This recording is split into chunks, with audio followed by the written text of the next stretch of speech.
Hello, this is Guy Solis. Today I'm going to show you how I made my cold smoker, and I'm going to show you how it works. And today I'm going to smoke about a pound of bacon. I started off with a grill just like this.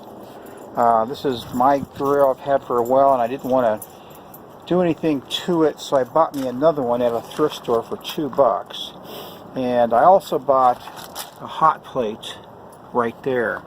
And the coolest thing that I did was I was able to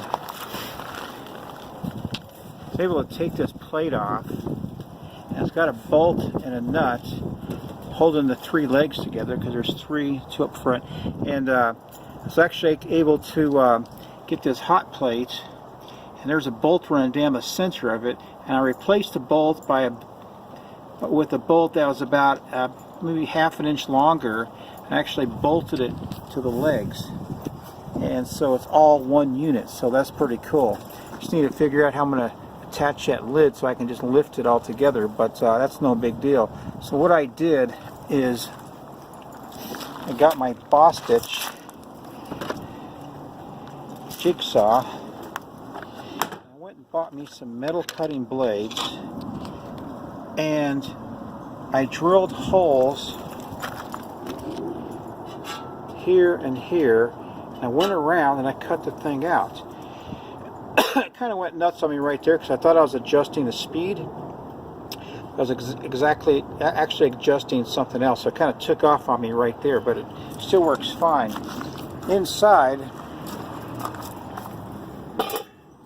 I got this pan already filled with cherry chips, but on the bottom you can see the top of the plate, of the hot plate. And what I did is I got the underside of the grill, and I turned it upside down. I got the underside of the grill, and I marked out 8 inches on a string in a marking device, and I just kind of did a circular motion and made my line, drilled them out, cut it out slicker than heck. So that's what that is. So I also did the same thing on my old smoker here. I don't like this old smoker because it has it's electric, but it's not a variable temperature smoker, so you're only able to use it for a short period of time before you really ruin your food. So what I'm going to do is I'm going to attach this doodad to it. It's an aluminum flex pipe, and it stretches. It'll pull out and it'll stretch out up to 8 feet long. And I'll attach the old smoker to the new smoker, and that'll give me the cold smoking sense action there. So inside, just to make sure, I have a old thermometer, and if this works out right, I will make a modification so I have a thermometer in there all the time. So inside here I have this rack.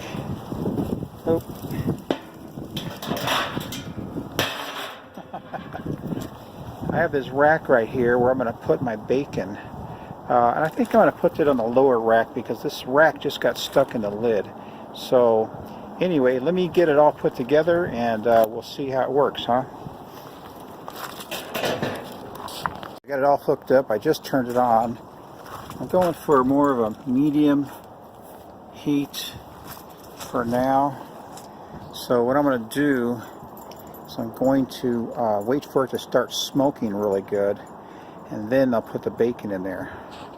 Yeah, I turned the heat up to maximum, and this portion here is getting hot, but I'm thinking that I need to remove that grate underneath there and redo this whole thing real quick. Bacon in here already. My camera needed to be rebooted. I've never heard of that before. So I actually I turned this down to like, what was it, like 3.5 or something, and it just wasn't smoking. So I turned it back up to max and get it smoking again, and probably lower it down to 5. So let's see what that does. Okay, so now I'm getting some really good action from this smoker. I'm not going to open up any chambers. I want to lower the heat down on it though to, I'm going to do 4.5 this time. See what it does. So it's smoking well. I lowered it down to 4 and I'm going to let it go for about 2 hours. For about 2 hours, at which time I'm going to pull the bacon out of the smoker and fry up a piece and see what it tastes like. Cherry wood. Never had cherry wood before. As you can see, this burner right here is just red hot. I should try to lower it down maybe a little bit more. Just turned it off to 3. Stop smoking. See what happens.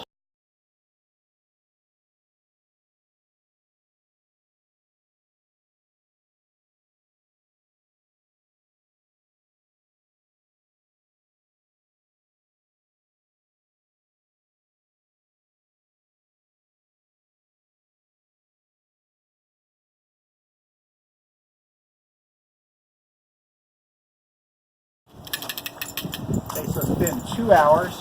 You can see it's been smoking the entire time. I'm going to take this out and I'm going to slice off a piece. I'm going to cook it and see what it tastes like. Come over here and show it.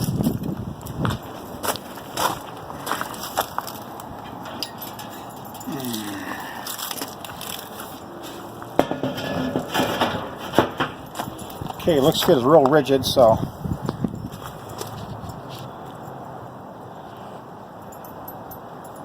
Okay, so I'm going to slice off a piece of this bacon.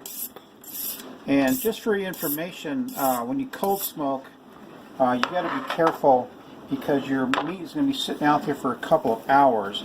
The temperature outside was about 40 degrees, so we should be okay with that.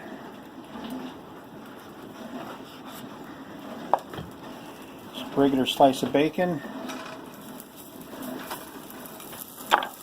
Gonna fry it up. And okay, so my bacon is thoroughly cooked. I cleaned my knife and my cutting board to avoid any cross-contamination. I'm going to cut this up into thirds.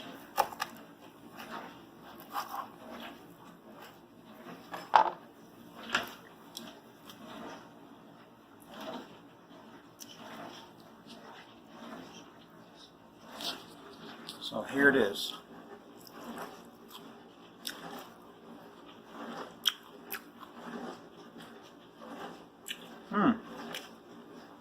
A very salty taste to me. My final conclusion with this bacon, for some reason it's really salty.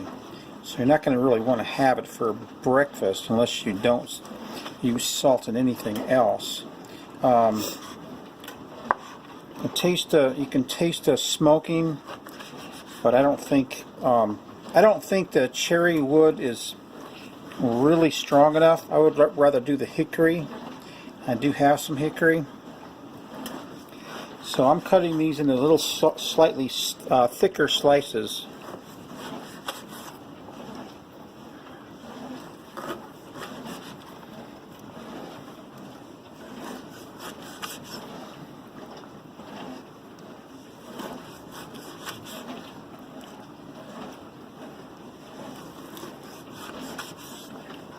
So that's it.